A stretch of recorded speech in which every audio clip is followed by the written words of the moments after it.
Honorable President Biden, we welcome you as a dear guest of Palestine in the city of Bethlehem, the cradle of our Lord Jesus Christ, on your official visit, which expresses your interest in achieving peace in the land of peace. In today's meeting, our meeting, it was an opportunity to discuss consolidating our bilateral relations between the countries and peoples, and to review what the US can contribute to prepare the atmosphere for a political horizon for a just, comprehensive, durable peace. We have stressed to Mr. President Biden on the importance of re-establishing the foundations upon which the peace process was based, that is based on the international legitimacy resolutions and on the basis of the two-state solution along the 1967 borders.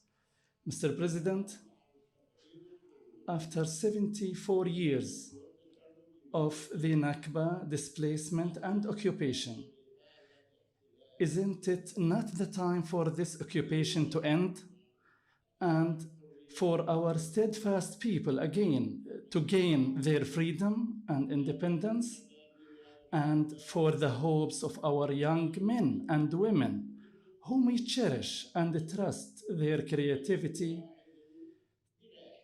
to achieve a promising future without occupation?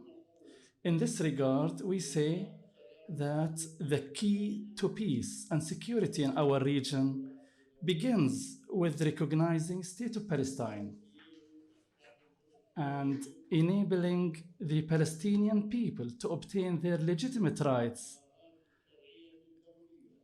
in accordance with international legitimacy resolutions, and ending all the permanent status issues, including the Palestinian refugees issue.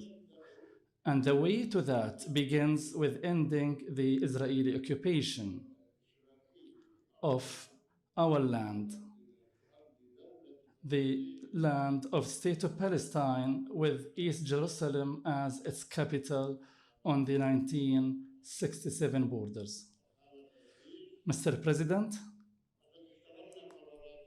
we have respected the resolutions of international legitimacy and signed agreements, and we have committed ourselves to renouncing violence and fighting terrorism in our region and the world. We look forward to steps from the US administration to strengthen bilateral relations by reopening the US consulate in East Jerusalem, removing the PLO from the US terrorist list. We are not terrorists. And also we look forward to reopening PLO office in Washington. And we are ready to work within the framework of partnership and cooperation in order to remove any obstacles to achieving that. Mr. President, we look forward to the efforts of your administration to turn the page on the Israeli occupation of our land and the acts of racial discrimination, apartheid against our people, and to stop unilateral actions that undermine the two-state solution. We look forward to these efforts to stop settlement and the settler violence and respect of the historical situation in the Islamic and Christian holy sites under the Hashemite custodianship, and stopping the expulsion of Palestinians, demolishing houses, homes, and storming the cities, villages, and camps, and stopping the daily killing and arrests on daily basis. and holding the killers of the martyr journalist Shireen Abu Aqli. They need to be held accountable, because the continuation of all of that will lead to escalation on the one hand and loss of hope for a better tomorrow on the other. Mr. President, if Israel wants to be a compliant state, it cannot continue to act as a state above law. And this calls for Israel to end its occupation of the land of State of Palestine, with East Jerusalem as its capital on the 1967 borders. Only then Israel will be accepted to live in peace, security, and good neighborhood with the countries and peoples of the region, based on the Arab Peace Initiative. The opportunity for the two-state solution on the 1967 borders may be available today only, but we don't know what will happen later. Therefore, I take this opportunity on the occasion of the visit of Your Excellency to the region to say that I extend my hand to the leaders of Israel to make peace for the braves, and this has happened much before Oslo Accords. We have been extending our hands for peace with all the Israeli leaders, for a better future, for the future generations, and for all the peoples of the region. Mr. President, we welcome you again, and our confidence in you and your administration is very great, and we assure you of our readiness to work with you hand in hand in order to achieve comprehensive and just peace based on international legitimacy and the Arab Peace Initiative and the signed agreements between us and Israel. There are agreements that we need to respect in a manner that guarantees security, peace, stability, and lasting prosperity for all the countries in the region. Mr. President, peace begins with Palestine and Jerusalem. From here, peace starts. We extend our hands for peace and to work with you, Mr. President, to achieve it. Peace be upon you. Most welcome. Thank you. Mr. President, President Abbas, thank you very much, and to your colleagues with whom I had the opportunity to meet as well. It's good to see you again, my friend. We've known each other for a long time, and I'm very proud to be with you today as President of the United States, and we can count ourselves among the earliest supporters of a two-state solution. As I stand with you today, now as President of the United States, my commitment to that goal of a two-state solution has not changed in all these years. Two states along the 1967 lines were mutually agreed to swaps remain the best way to achieve equal measure of security, prosperity, freedom, and democracy for the Palestinians as well as Israelis. The Palestinian people deserve a state of their own that's independent, sovereign, viable, and contiguous. Two states for two peoples, both of whom have deep and ancient roots in this land, living side by side in peace and security. Both states fully respecting equal rights of the other citizens. Both peoples enjoying equal measure of freedom and dignity. That's what this is fundamentally all about. Every person has a right to be treated with dignity. It's simply basic.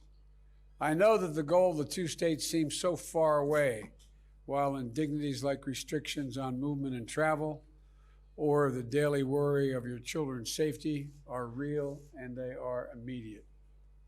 The Palestinian people are hurting now. You feel You can just feel it. Your grief and frustration.